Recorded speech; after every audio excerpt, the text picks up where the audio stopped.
Hi, it's so great to see you again. You came back.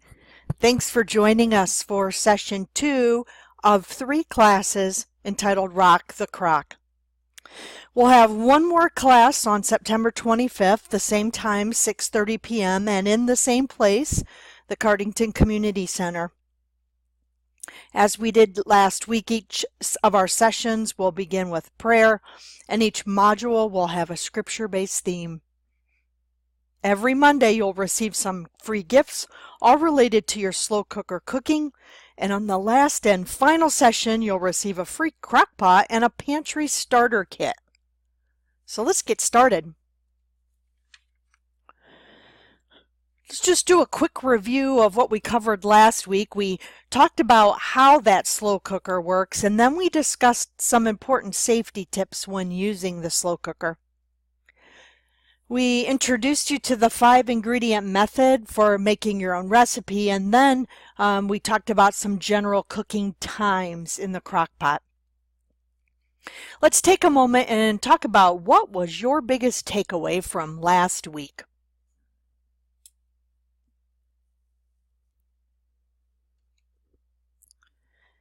Here's our agenda.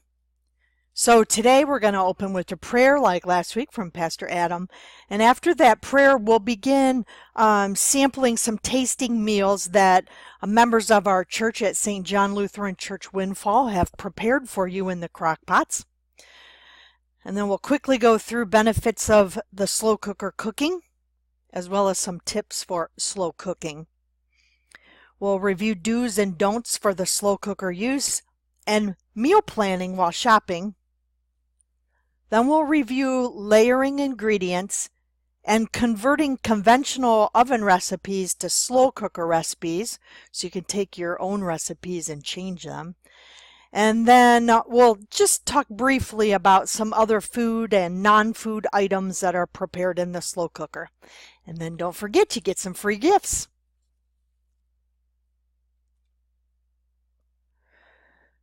So, Pastor, would you start us off with some scripture and a prayer? Jesus said, with man, this is impossible, but with God, all things are possible.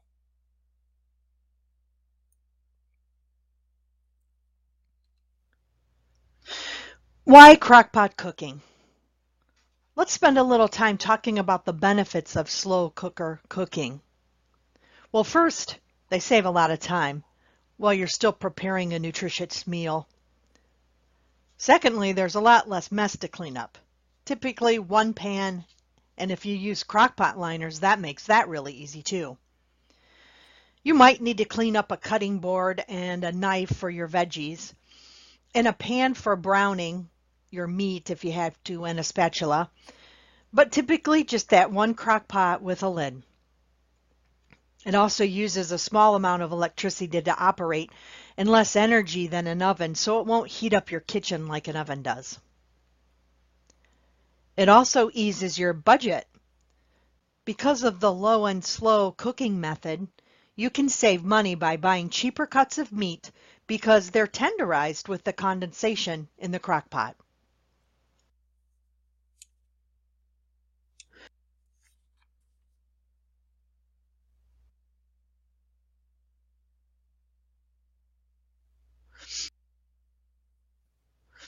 I'd like to share with you some tips for the slow cooker, and let's start first with some do's.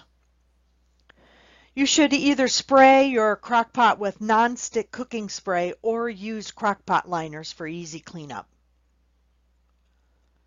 Also, you should add your fresh herbs at the end of your cooking time so the flavor stays fresh. And I'm going to put parentheses, dry herbs should go in at the beginning. You should also add dairy, like milk and cream, in the last 15 to 30 minutes. They'll break down and coagulate if they're overheated.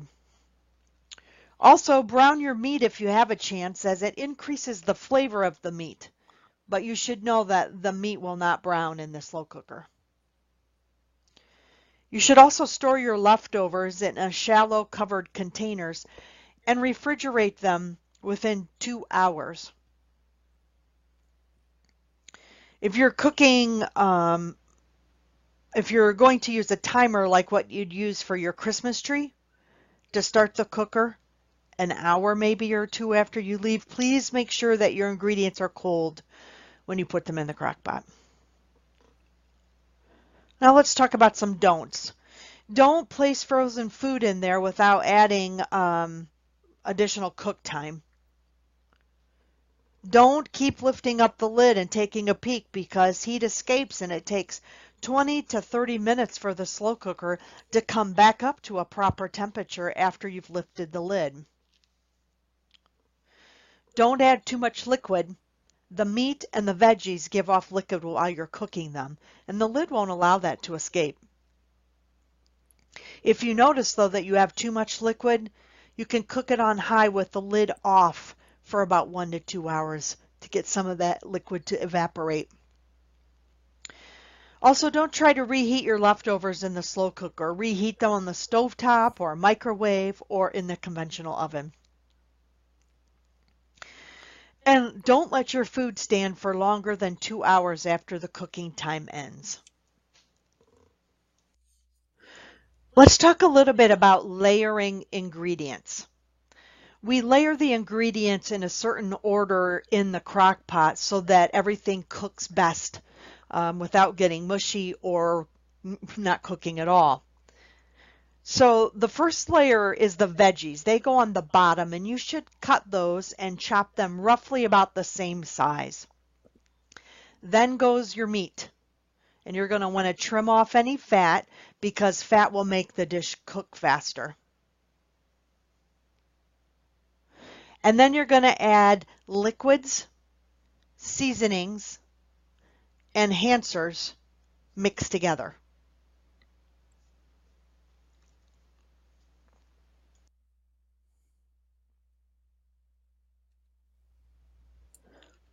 Did you know that you can convert a conventional oven recipe to cook in your slow cooker?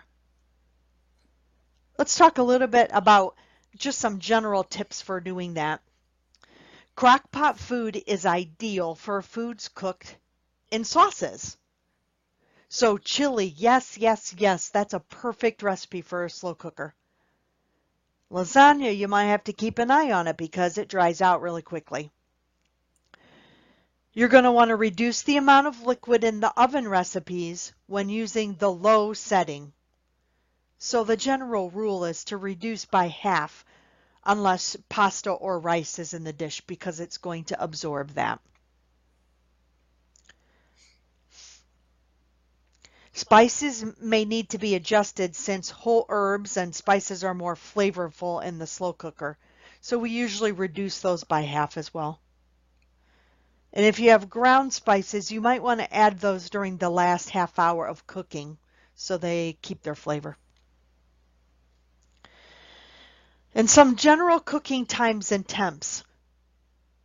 In general, the low setting on a slow cooker is about 200 degrees Fahrenheit. The high setting results in a temperature of about 300 degrees Fahrenheit. And regarding times, about 1 hour in the slow cooker on high is approximately equal to 2 to 2.5 hours on low.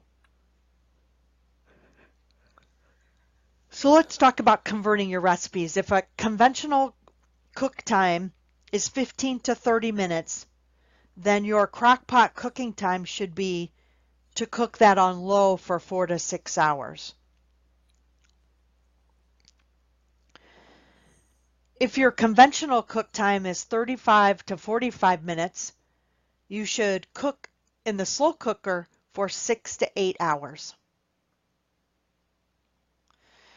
And if your conventional cook time is 50 minutes to 3 hours, the cooking time in your slow cooker should be on low for 8 to 16 hours.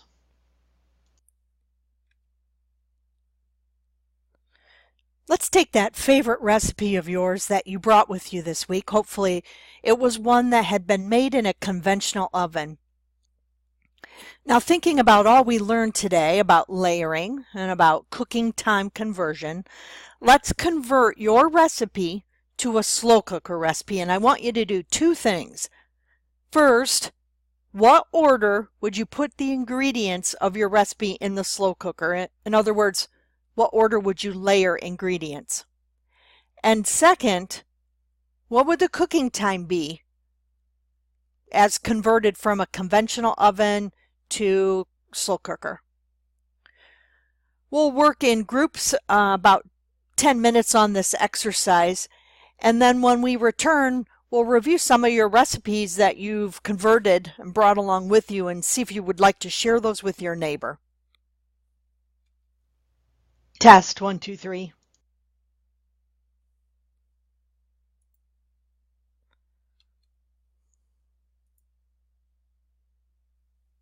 Have the health inspectors after you, you know that, don't you? Invention, my dear friends, is 93% perspiration, 6% electricity, 4% evaporation, and 2% butterscotch riffle. That's 105%. Any good? Excuse me. Time is a precious thing, never wasted. He's absolutely bonkers. And that's not bad. In springtime, the only pretty ring time, birds sing, hey ding, a ding a ding, sweet lovers love the spring. I told you not to, silly boy. Your teeth! Boy, that's great stuff. That's exploding candy for your enemies. Great idea, isn't it? Not ready yet, though. Still too weak. Needs more gelic,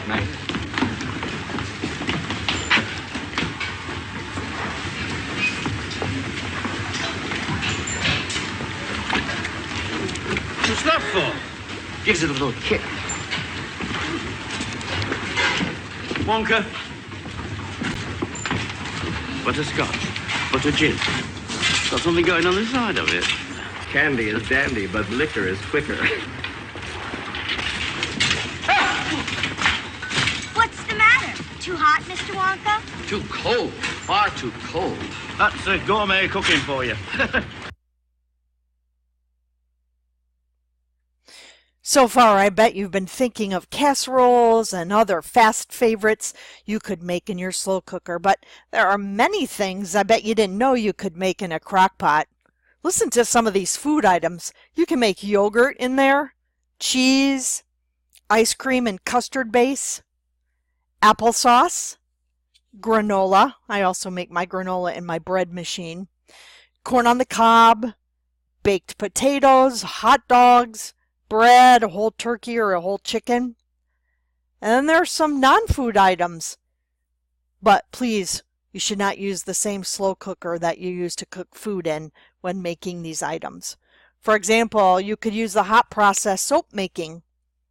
Lip balm. You can use it to dye yarn, strip paint off hardware, make hand-dipped candles, even make Play-Doh or air freshener with the lid off. You can sanitize baby toys, recycle broken crayons, and you can make Christmas ornaments and gift tags in there. All right, session 2 of 3 is done. We're so glad you joined us tonight. We'd like to give you a gift to inspire you to use your slow cooker to create new dishes for you and your family. Please accept these cooking utensils and recipe cards to use on your slow cooker journey. Next week is a big week. You're going to receive your free Crock-Pot slow cooker and a pantry starter kit. Next week we'll discuss what a well-stocked pantry looks like so you can begin stocking your pantry with your starter kit. So have a good week, and we'll see you on the 25th at 6:30 here at the Cardington Community Center.